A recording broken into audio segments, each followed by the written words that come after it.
tas d'initiatives et de talents qui sont issus de nos quartiers populaires, soit à la débrouille, soit parce qu'ils ont aussi été à l'école de la République, soit parce qu'ils ont eu des super idées, et ils ne demandent qu'à être poussés, valorisés, quelquefois aidés, ou quelquefois juste médiatisés, ou quelquefois aimés aussi, puisqu'il y a un gros problème d'amour aussi entre l'opinion publique et les banlieusards. Nous, on a la chance, et je pense que c'est un défi générationnel.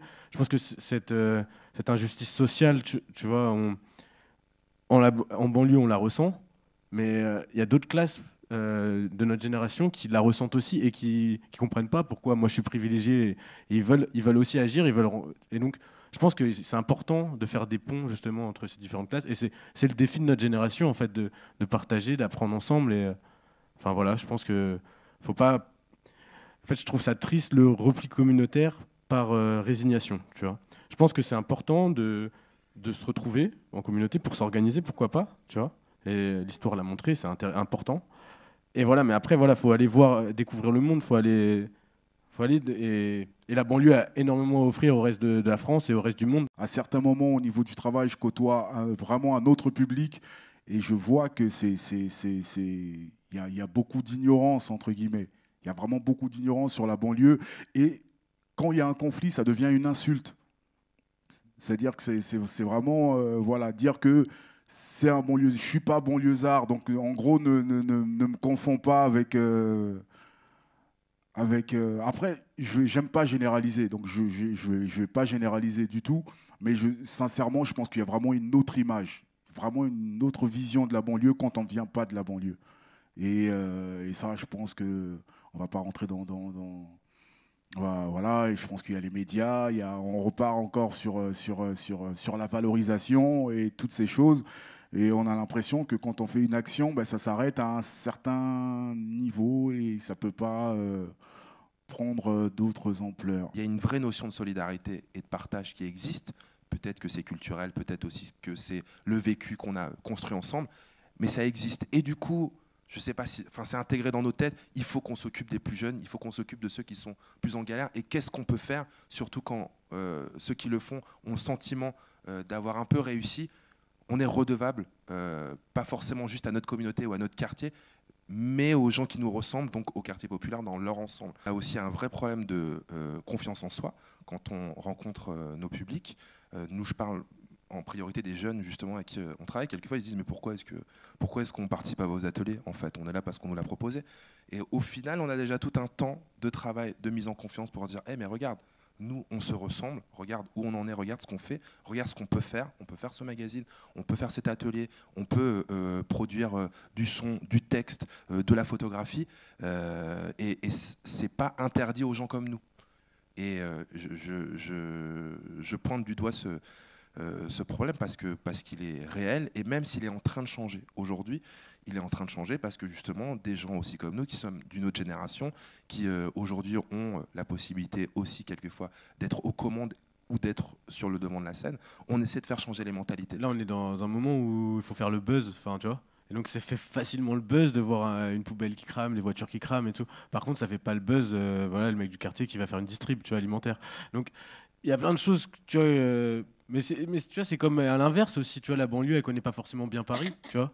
Tu vois, ou la province. Par exemple, moi, tu vois, tu dis, tu viens de province. Je pense que les banlieusards et les provinciaux, ils ont des problématiques très communes, tu vois, mais qu'ils en ont inconscience. Tu vois. Il y a des grandes différences, mais il y a aussi, bah, tu vois, laissés de côté. Enfin, tu vois, il y a des villages qui se meurent aussi en province. Enfin, ils sont aussi laissés de côté par l'État, tu vois.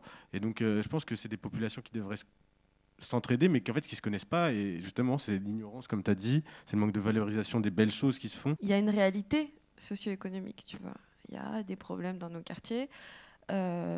Mais pour moi, le plus important, ça reste, et ça rejoint ce que je suis en train de dire, ça reste que les gens de banlieue qui viennent de quartiers conservent cette dignité et sachent que c'est pas eux le problème, en gros. Parce que on peut pas plaire à tout le monde n'est pas à même de savoir ce qu'est la banlieue sans y avoir mis les pieds. Mais si déjà tous les banlieusards savent défendre leur banlieue, défendre qui ils sont, etc., on aura beaucoup avancé. Moi, ce qui me gêne, c'est pas le manque de connaissances ou la peur qu'on a, parce que moi aussi, quand je suis arrivée en école de commerce, c'était la première fois que je changeais de milieu de social. J'avais peur.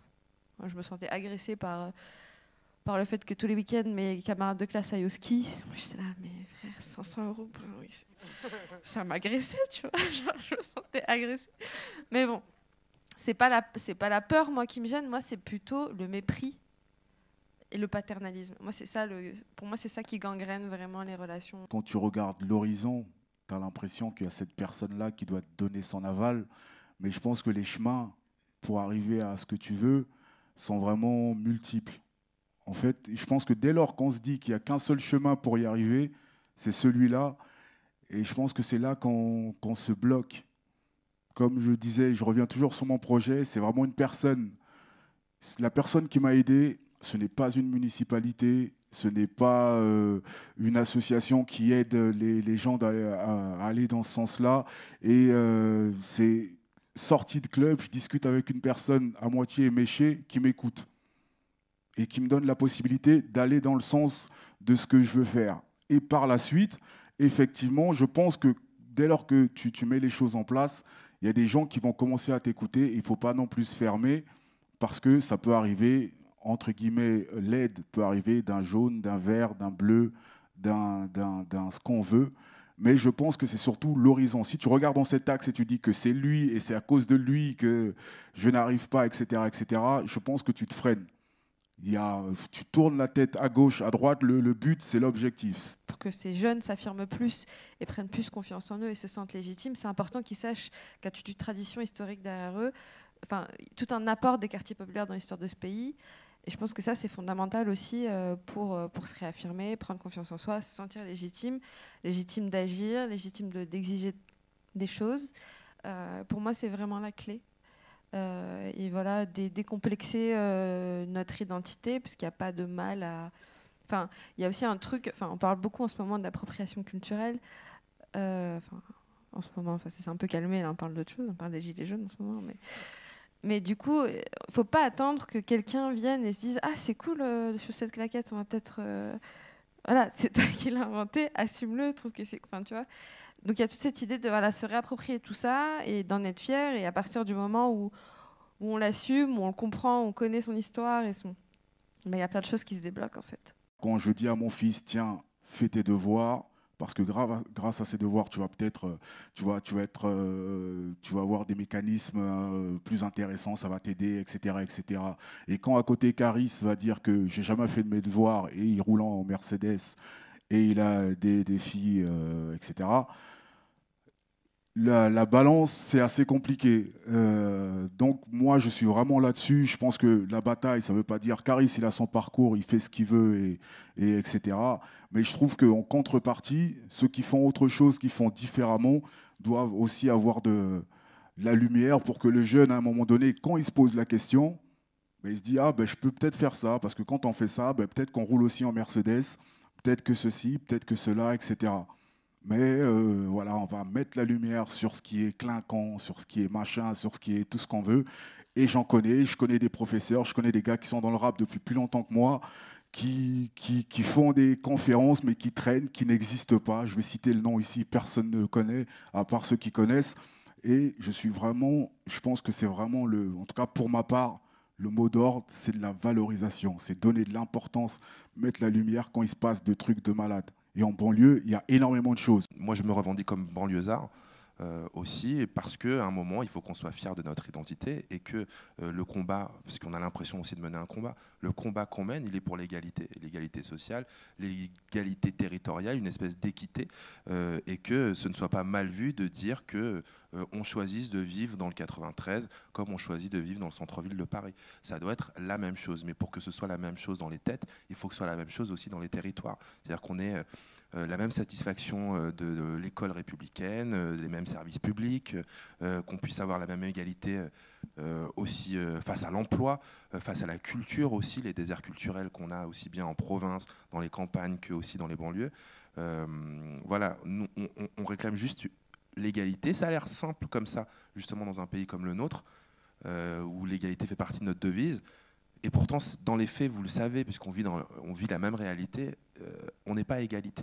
Si les gens comme nous, qui avons ce vécu, qui se rendons compte de toutes ces problématiques, on retire nos enfants et qu'on laisse toutes les personnes qui sont dans des situations économiques, sociales, vraiment très précaires et très dures, si on laisse tous leurs enfants entre eux, mais enfin, ils vont tourner en rond. Il faut qu'il y ait des personnes d'ailleurs ou qui ont un autre statut social. Enfin, ça s'appelle la mixité sociale, en fait. C'est censé être l'un des fondements de ce pays. Et en vrai, de façon individualiste, on peut se dire ah ben non, on n'y participe pas parce que ça nous concerne nous. Bah voilà, à un moment, c'est aussi un engagement des uns et des autres de se dire là où on vit, dans les territoires où on vit, de faire en sorte d'œuvrer pour cette mixité sociale. Et il faut le faire parce que sinon, c'est la merde.